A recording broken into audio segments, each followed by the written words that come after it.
بسم اللہ الرحمن الرحیم۔ علم کے حصول کے لیے اور شعور اور آگہی کے لیے ہمیشہ مطالعے کی اہمیت کبھی بھی نظر انداز نہیں کی جا سکتی۔ مطالعہ ہمیں آگہی دیتا ہے، ماضی کے بارے میں ساری تفصیلات ہمیں بتاتا ہے اور ہم شعور کی سیڑھیوں کو درجہ بدرجہ چڑھتے چلے جاتے ہیں۔ مطالعے کے لیے کتابوں کا پڑھنا، ٹیکسٹ سے مفہوم کو اخذ کرنا، اس کی عادت ہونا انتہائی ضروری ہے۔ اس کے لیے بچپن میں ہمیں کہانیاں پڑھائی جاتی ہیں اور ان کہانیوں کے ذریعے سے ہمارے تصورات، ہماری امیجینیشنز اور ہماری سوچ کی وسعت میں اضافہ ہوتا ہے۔ پہلے زمانے میں بڑی لائبریریز ہوتی تھیں، علاقوں میں لائبریریز ہوتی تھیں اور سب بچے اپنے روزمرہ کے اکیڈمک چیزوں کو پڑھنے کے ساتھ ساتھ کہانیوں، ناولوں، افسانوں کا مطالعہ کیا کرتے تھے۔ آج کے اس میڈیائی دور میں کتابوں سے دوری ہو گئی ہے اور بچے کتاب نہیں پڑھ رہے، جس کے نتیجے میں ان کی سوچنے کا لیول، ان کا غور و فکر کرنے کا انداز، اس میں جو ہے وہ کافی کمی آ گئی ہے۔ آج سے ہم ایک سلسلہ شروع کر رہے ہیں بچوں کے لیے جن کی عمر 12-15 سال، 10 سال، 8-9 سال کے بچے۔ اردو ادب میں ایک بہت بڑا ناول لکھا گیا یا کہانی لکھی گئی، داستان امیر حمزہ۔ یہ کلاسک کا درجہ رکھتی ہے اور پرانے زمانے میں سب لوگ قصہ کہانی سنانے کے لیے اس کتاب کا سہارا لیا کرتے تھے۔ یہ کتاب ویسے تو اردو میں لکھی گئی ہے اور بہت مشکل الفاظ بھی اس میں استعمال کیے گئے ہیں، لیکن فی زمانہ مقبول جہانگیر صاحب نے اس کو قلم بند کیا ہے، بچوں کے لیے آسان کر کے پیش کیا ہے کہ وہ بچے بھی جو بہت زیادہ گہری اردو سے یا بہت زیادہ مشکل اردو سے ناواقف ہیں، وہ بچے بھی اس کو آسانی سے سمجھ لیں۔ اس کتاب کی تحریر میں تقریباً 2500 صفحات لکھے گئے ہیں، جن کو 10 جلدوں میں مرتب کیا گیا ہے۔ ہم اس نشست کے ذریعے روزانہ تھوڑی تھوڑی کہانی بچوں کو سنائیں گے، جس میں پہلی جلد ہم شروع کرنے جا رہے ہیں جس کا نام ہے بادشاہ کا خواب۔ ٹھیک ہے، تو ہمارا پڑھانے کا طریقہ یا سنانے کا طریقہ یہ ہوگا کہ میں ایک کتاب سے پڑھ کر آپ کو سناتا جاؤں گا اور اس میں جو مشکل الفاظ آئیں گے ان مشکل الفاظ کی ساتھ ساتھ تشریح بھی کرتا جاؤں گا۔ ٹھیک ہے، پہلی جلد ہم شروع کر رہے ہیں، بادشاہ کا خواب، اور اس کا پہلا چیپٹر ہے جواہرات کا خزانہ۔ سینکڑوں برس گزرے، ایران کے ملک پر ایک بادشاہ قباد کامران حکومت کرتا تھا۔ یہ نام ہے قباد کامران۔ شہر مدائن اس کا دارالحکومت تھا۔ اس کی حکومت میں رعیت خوشحال تھی۔ رعیت کا مطلب رعایا، عوام۔ ٹھیک ہے، بادشاہ جو ہے اس کی حکومت ہوتی ہے اور وہاں جو رہنے والی عوام ہے اسے رعایا کہتے ہیں، رعایا یا رعیت۔ امیر غریب سب چین کی بنسی بجاتے تھے۔ قباد بڑا بہادر اور انصاف کرنے والا بادشاہ تھا۔ اسے رعایا کی بہتری اور آرام کی ہر وقت فکر رہتی تھی۔ یہی وجہ تھی کہ سب اس سے خوش تھے اور اس کی سلامتی اور طبعی عمر کی دعائیں مانگا کرتے تھے۔ قباد کے 40 وزیر تھے۔ وزیر اعظم یعنی سب سے بڑے وزیر کا نام القش تھا۔ یہ نام ہے، ٹھیک ہے، عربی نام ہے القش۔ یہ وزیر بہت عقل مند تھا اور بادشاہ حکومت کے کام اسی کے مشورے سے کرتا تھا۔ وزیروں کے علاوہ بادشاہ کے دربار میں 700 عالم اور 700 نجومی بھی تھے۔ نجومی کا مطلب جو غیب کا علم بتاتے ہیں کہ کیا ہونے والا ہے مستقبل۔ اچھا جی، یہ لوگ بادشاہ کو دانائی کی باتیں بتاتے تھے۔ انہی دنوں شہر مدائن میں حضرت دانیال علیہ السلام کی اولاد میں سے ایک نہایت نیک اور سیدھا سادہ شخص بھی رہتا تھا۔ اس کا نام خواجہ بخت جمال تھا۔ وہ نجوم میں اس قدر ماہر تھا کہ لوگ دور دور سے اس کے پاس اپنی قسمت کا حال معلوم کرنے کے لیے آتے تھے۔ بخت جمال جو کچھ بتاتا وہ سب سچ نکلتا۔ اگر وہ چاہتا تو اپنے اس ہنر کی بدولت چند روز کے اندر اندر مالدار بن جاتا، لیکن وہ لالچی نہ تھا، کبھی کسی سے کچھ نہ مانگتا۔ ہاں، جب کوئی اسے اپنی مرضی سے کچھ دے دیتا تو وہ شکریہ کے ساتھ لے لیتا۔ آہستہ آہستہ خواجہ بخت جمال کے علم کی شہرت وزیر القش کے کانوں تک بھی پہنچی، اور اس کے دل میں بخت جمال سے ملنے کی آرزو کروٹیں لینے لگی۔ اس نے اپنے ایک غلام کو بخت جمال کے گھر بھیجا تاکہ وہ اسے اپنے ساتھ محل میں لے آئے، لیکن بخت جمال نے غلام کے ساتھ جانے سے انکار کر دیا اور کہا، اگر وزیر القش کو مجھ سے ملنا ہے تو اسے میرے گھر آنا چاہیے، مجھے ان سے ملنے کی خواہش نہیں، میں ان کے محل میں نہیں جاؤں گا۔ غلام نے یہ بات القش سے جا کر کہہ دی۔ القش پہلے تو غصے سے لال پیلا ہوا۔ ٹھیک ہے، غصے سے لال پیلا ہونا یہ دراصل محاورہ ہے، ہم بولتے ہیں ایسے نا اردو زبان میں، غصے سے لال پیلا ہونا یعنی بہت زیادہ غصہ۔ تو القش پہلے تو غصے سے لال پیلا ہوا کہ ایک معمولی آدمی کی یہ جرت کہ وہ وزیر کے بلانے پر نہ آئے اور ٹکا سا جواب دے دے، لیکن پھر کچھ سوچ کر وہ خود ہی اس کے ہاں پہنچ گئے۔ بخت جمال نے اس کو بڑی عزت سے اپنے پاس بٹھایا، خاطر تواضع کی، اور پھر پوچھا، جناب اعلیٰ، میں غریب آدمی ہوں، میرے گھر آپ کا آنا میری خوش نصیبی ہے، فرمائیے کہ میں آپ کی کیا خدمت کر سکتا ہوں۔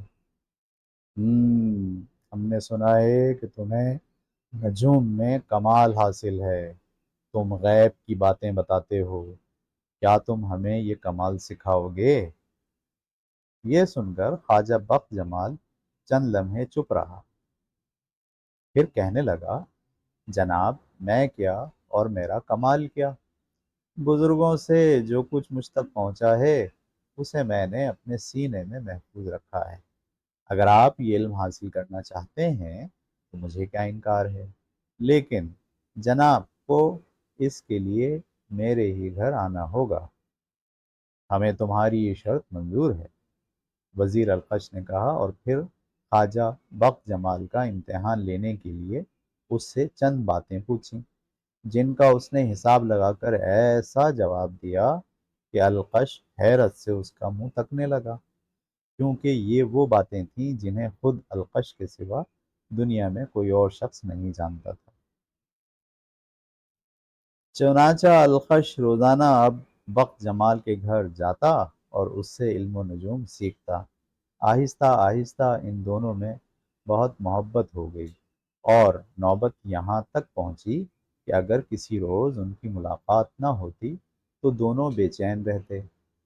بخت جمال نے اپنے دوست وزیر الخش کو نرمی محنت سے بڑی محنت سے نجوم کی تعلیم دی، اور القش سب کچھ بہت جلد سیکھ گیا۔ اب وہ بھی دوسروں کی قسمت کا حال بتایا کرتا، اور اس کی بتائی ہوئی باتیں سچی نکلتی۔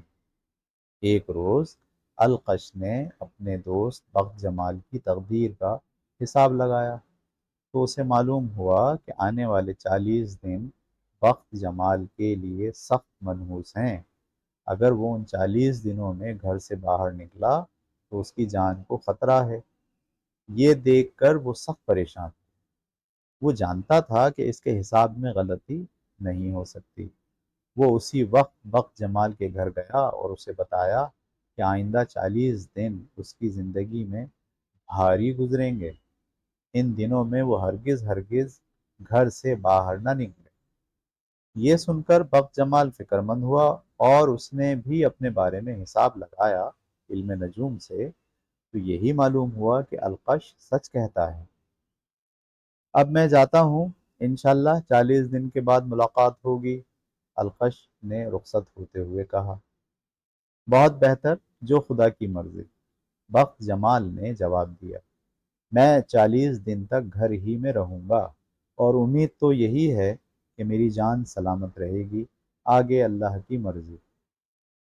القش کے جانے کے بعد بخت جمال نے اپنے گھر کا دروازہ بند کر لیا اور آپ ایک گوشے میں بیٹھ کر عبادت کرنے لگا۔ دن ایک ایک کر کے گزرنے لگے، یہاں تک کہ 39واں دن بھی خیریت سے گزر گیا۔ اب بخت جمال کو اطمینان ہوا کہ منحوس گھڑیاں ٹل گئیں۔ 40ویں روز وہ صبح سویرے بیدار ہوا، نہا کر کپڑے پہنے اور یہ سوچ کر گھر سے نکلا کہ القش سے ملاقات کرنی چاہیے۔ وہ بیچارہ ہمیشہ میرے گھر آتا ہے اور میں ایک مرتبہ بھی اس کے ہاں نہیں گیا۔ القش سے ملاقات کی خوشی میں وہ یہ بھی بھول گیا کہ آج تو 40واں دن ہے اور ابھی دن پورا نہیں گزرا ہے، اور ابھی آفت کی گھڑی اس کے سر پر کھڑی ہے۔ اس نے حساب لگانے کی بھی ضرورت محسوس نہ کی اور القش کے محل کی جانب روانہ ہو گیا۔ القش کے محل کی طرف دو راستے جاتے تھے، ایک نہر میں سے اور دوسرا دریا کے ساتھ ساتھ۔ بخت جمال نے سوچا کہ شہر کے راستے سے جانا ٹھیک نہیں، راہ میں بہت سے لوگ ملیں گے اور طرح طرح کی باتیں پوچھ کر وقت ضائع کریں گے، اس لیے دریا کی طرف سے جانا چاہیے۔ یہ سوچ کر وہ اسی راستے پر چل پڑا، چلتا گیا، یہاں تک کہ دوپہر ہو گئی اور سورج اس کے سر پر چمکنے لگا۔ تب اسے احساس ہوا کہ وہ تو راستہ بھول کر ایک بیابان میں آ نکلا ہے۔ بیابان کا مطلب سنسان جگہ، جہاں لوگ نہیں ہیں، کوئی بھی چیز موجود نہیں ہوتی، اسے بولتے ہیں بیابان۔ اسے احساس ہوا کہ وہ راستہ بھول کر ایک بیابان میں آ نکلا ہے اور ہر طرف گہرا سناٹا تھا۔ دور دور تک کوئی آدمی دکھائی دیتا تھا، نہ کوئی جانور۔ ہاں، کچھ فاصلے پر اسے ایک بہت پرانی لیکن عظیم الشان عمارت کے بھیانک کھنڈر ضرور دکھائی دیے۔ تھوڑی دیر سستانے کے لیے بخت جمال انہی کھنڈروں کی جانب چلا۔ وہ اصل میں یہ معلوم کرنا چاہتا تھا کہ یہ کھنڈر کس عمارت کے ہیں، اور ہو سکتا ہے کوئی آدمی ان میں رہتا بھی ہو۔ جب وہ اس پرانی حویلی کے کھنڈروں میں داخل ہوا تو معلوم ہوا کہ یہ عمارت ہزاروں برس پرانی ہے، کیونکہ اس کی اینٹیں کالی اور بوسیدہ ہو چکی تھیں۔ دیواروں پر سے جگہ جگہ مسالہ جھڑ چکا تھا۔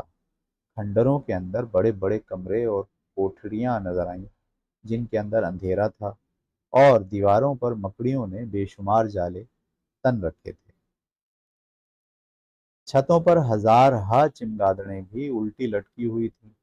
بخت جمال یہ منظر دیکھ کر کسی قدر خوف زدہ ہوا، لیکن تھکا ہوا ہونے کی وجہ سے کچھ دیر آرام کرنا بھی چاہتا تھا، اس لیے ایک بند دروازے کے ساتھ پیٹھ لگا کر بیٹھ گیا۔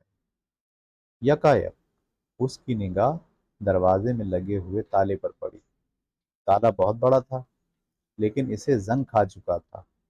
بخت جمال نے بیٹھے بیٹھے ہاتھ بڑھا کر تالے کو چھوا اور ذرا زور لگایا تو وہ ٹوٹ گیا۔ تالا توڑنے کے بعد اس نے دروازے کو دھکا دے کر کھول دیا۔ ہلکے سے شور کے ساتھ دیمک لگی ہوئی لکڑی کا یہ بھاری دروازہ کھل گیا۔ اس نے جھانک کر دیکھا تو اسے ایک تہہ خانہ سا نظر آیا، جس میں اترنے کے لیے سیڑھیاں بنی ہوئی تھیں۔ وہ سوچنے لگا، خدا معلوم اس تہہ خانے میں کیا ہے، دیکھنا تو چاہیے۔ دھڑکتے ہوئے دل سے وہ آہستہ آہستہ اس تاریک تہہ خانے میں اترنے لگا۔ اب اس نے اپنے آپ کو ایک لمبے چوڑے ہال نما کمرے میں پایا، جس کی چھت کو اونچے ستونوں سے سہارا دے رکھا تھا۔ ستون کا مطلب پلر، جو گول گول پلر ہوتے ہیں انہیں کیا بولتے ہیں؟ ستون۔ یہاں ہر طرف گرد و غبار جمع ہوا تھا، ایک عجیب قسم کی بدبو پھیلی ہوئی تھی۔ ہال کے ایک گوشے میں کچھ چیزیں رکھی ہوئی تھیں، وہ ادھر چلا گیا۔ یہ لوہے کے بڑے بڑے صندوق تھے اور ان سب میں تالے لگے تھے، لیکن انہیں بھی زنگ کھا چکا تھا۔ اس لیے بخت جمال کے لیے قفل کھولنا کچھ دشوار نہ تھا۔ ٹھیک ہے، تالے کو بولتے ہیں قفل، ٹھیک ہے، قفل کھولنا کچھ دشوار نہ تھا۔ چند منٹ کے اندر اندر اس نے سارے قفل توڑ ڈالے۔ اس نے جوں ہی پہلے صندوق کا ڈھکنا اٹھایا تو مارے حیرت کے اس کا جسم سن ہو گیا۔ اسے اپنی آنکھوں پر یقین نہ آتا تھا۔ یہ صندوق جواہرات سے لبالب بھرا ہوا تھا۔ جواہرات کا مطلب سونے چاندی کے زیور۔ بخت جمال نے کانپتے ہوئے ہاتھوں سے دوسرا صندوق کھولا۔ اس میں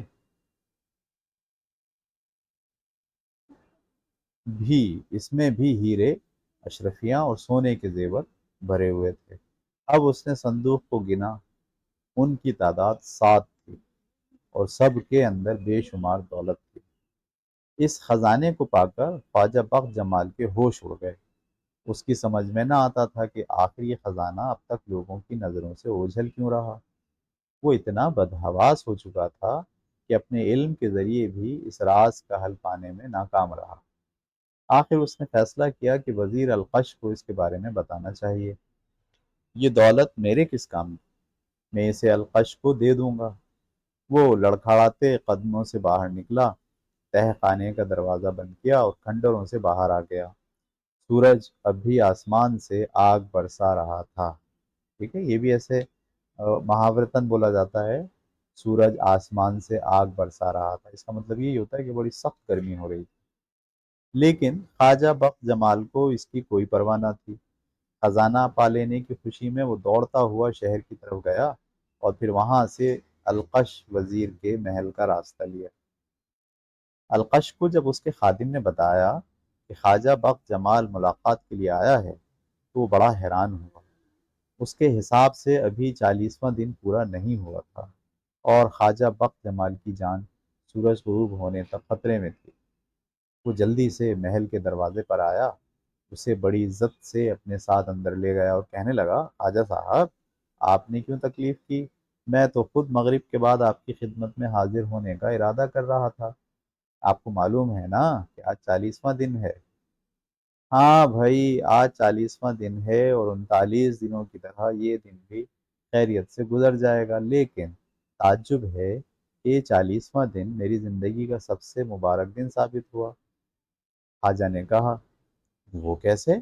القش نے پوچھا، اور تب خواجہ بخت جمال نے خزانہ ملنے کا تمام واقعہ القش کو سنایا اور آخر میں بولا، یہ خزانہ آپ ہی کو مبارک ہو، میں بھلا اتنی دولت کا کیا کروں گا؟ ہاں، اگر آپ کا جی چاہے تو اس میں سے کچھ مجھ کو بھی دے دیجیے گا، میرے لیے وہی بہت ہوگا۔ القش نے جلدی سے 2 گھوڑے منگوائے، ایک پر خود سوار ہوا، دوسرے پر خواجہ بخت جمال کو سوار کر دیا، پھر دریا کو جانے والی سڑک پر گھوڑا ڈال دیا۔ ٹھیک ہے، گھوڑا ڈال دیا کا مطلب اس میں گھوڑے کو لے کے آگے بڑھنا شروع کر دیا۔ اسی پرانی عمارت کے کھنڈروں کے نزدیک جا کر گھوڑوں سے اترے اور سیدھے تہ خانے میں گئے۔ بخت جمال نے 7 صندوق باری باری کھول کر القش کو دکھائے۔ جواہرات کا خزانہ دیکھ کر القش کی آنکھیں پھٹی کی پھٹی رہ گئیں اور اب اس کے دل میں بے ایمانی آئی۔ اس نے سوچا ایسا نہ ہو کہ بخت جمال کسی اور سے ذکر کر دے، پھر یہ بات بادشاہ تک پہنچ جائے۔ ایسا ہوا تو اس خزانے پر بادشاہ کو قبضہ ہو جائے گا اور میرے ہاتھ کچھ نہ آئے گا۔ اس لیے ضروری ہے کہ بخت جمال کا کام تمام کر دیا جائے تاکہ خزانے کا راز کسی اور پر ظاہر نہ ہو سکے۔ یہ سوچ کر القش نے بخت جمال کو پکڑ کر زمین پر گرا دیا اور اس کے سینے پر چڑھ بیٹھا۔ بخت جمال اپنے دوست کی اس حرکت پر سخت حیران ہوا اور کہنے لگا، اے القش، یہ کیا بات ہے؟ کیا مجھ سے کوئی خطا ہوئی ہے؟ ہاں، تو نے بہت بڑی خطا کی ہے، القش نے کہا اور کمر سے بندھا ہوا چمکدار خنجر نکال لیا۔ تیری خطا یہ ہے کہ تو نے اس خزانے کا ذکر مجھ سے کیا، اور اب میں ڈرتا ہوں کہ اگر تو نے اس کا پتہ کسی اور کو بتایا تو بات بادشاہ قبات کامران تک پہنچ جائے گی اور بادشاہ اس خزانے پر قبضہ کر لے گا۔ تیری زبان ہمیشہ ہمیشہ کے لیے بند کرنے کی صورت یہی ہے کہ تجھے موت کے گھاٹ اتار دوں۔ مارنے کو کیا بولتے ہیں؟ موت کے گھاٹ اتار دوں۔ یہ سن کر خواجہ بخت جمال کی آنکھوں کے آگے اندھیرا چھا گیا۔ وہ عاجزی سے کہنے لگا، میں وعدہ کرتا ہوں کہ اس خزانے کے بارے میں کسی سے ذکر نہ کروں گا۔ القش نے قہقہا لگایا اور بولا، بکواس بند کرو بڈھے، تو اپنی جان بچانے کے لیے قسمیں کھا رہا ہے؟ مجھے تیری قسم کا کوئی بھروسہ نہیں، تجھے اب مرنا ہے، تیار ہو جا۔ خواجہ بخت جمال نے بہتیرے خوشامد کی مگر بے رحم۔ القش کو ذرا ترس نہ آیا، اس کے سر پر تو شیطان سوار تھا اور دولت کی چمک دمک نے اسے اندھا کر دیا تھا۔ جب خواجہ نے دیکھا کہ جان بچانے کی کوئی صورت نہیں اور یہ ظالم اس کا خون بہائے بغیر باز نہیں آئے گا، تو اس نے کہا، میری ایک وصیت ہے، اسے پورا کرنے کا وعدہ کرو تو بیان کروں۔ بتاؤ کیا ہے وہ وصیت؟ القش نے کہا۔ میرے گھر میں عنقریب بچہ ہونے والا ہے، خواجہ بخت جمال نے کہا۔ اگر لڑکا پیدا ہو تو میری بیوی سے کہنا کہ اس کا نام بزرج مہر رکھے، ٹھیک ہے نا؟ بزرج مہر رکھے نام ہے۔ میرے مرنے کی خبر میری بیوی کو نہ دینا۔ بہت اچھا، میں تمہاری یہ وصیت پوری کروں گا، القش نے کہا اور یہ کہہ کر خواجہ بخت جمال کو مار ڈالا۔ اس کے بعد القش باہر نکلا اور خواجہ بخت جمال کے گھوڑے کو بھی مار ڈالا۔ پھر اس نے گھوڑے اور خواجہ کی لاشیں اس عمارت کے ایک گوشے میں گھسیٹ کر ڈال دیں۔ دریا پر جا کر ہاتھ پیر دھوئے اور اپنے گھوڑے پر سوار ہو کر محل کی طرف چلا گیا۔ اسے اب یہ اطمینان تھا کہ کوئی دوسرا اس خزانے پر قبضہ نہیں کر سکے گا۔ محل میں جا کر اس نے غلاموں اور سپاہیوں کو جمع کیا اور رات کی تاریکی میں سارا خزانہ وہاں سے اٹھا کر محل میں لے آیا۔ اس کے بعد اس نے ملک کے بہترین راجوں کو بلایا اور اس پرانی عمارت کو گرا کر اس کی جگہ ایک نئی عمارت اور باغ بنانے کا حکم دیا۔ ہزارہا راج بڑھئی لوہار، راج کس کو بولتے ہیں؟ جو مستری مزدور ہوتے ہیں نا، ان کو بولتے ہیں راج۔ تو ہزارہا راج یعنی بہت سارے مستری، بڑھئی، لوہار اور باغبان دن رات کام کرنے لگے اور چند مہینوں کے اندر اندر انہوں نے دریا کے کنارے ایک عالی شان محل بنا کر کھڑا کر دیا۔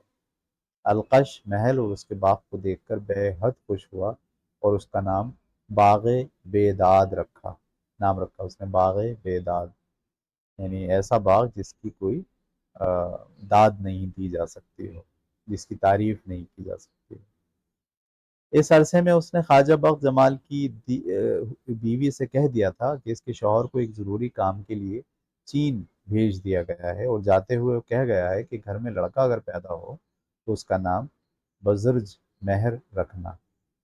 کچھ دن بعد خواجہ بخت جمال کے گھر ایک چاند سے لڑکے نے جنم لیا تو اس کی ماں نے اس کا نام بزرج مہر رکھا۔ تو یہ تھا جناب آپ کا اب تک کی کہانی کا پہلا حصہ۔ انشاءاللہ اب ہم اس کے بعد اگلا حصہ جو کہ اگلا چیپٹر ہے، اس چیپٹر کا نام ہے عجیب لڑکا، یعنی جو لڑکا پیدا ہوا ہے وہ کچھ عجیب و غریب قسم کا لڑکا ہے۔ ہم اگلے حصے میں دیکھیں گے کہ وہ لڑکا کیا عجیب و غریب ہے۔ ٹھیک ہے، کل تک کے لیے اجازت دیجیے، اللہ حافظ۔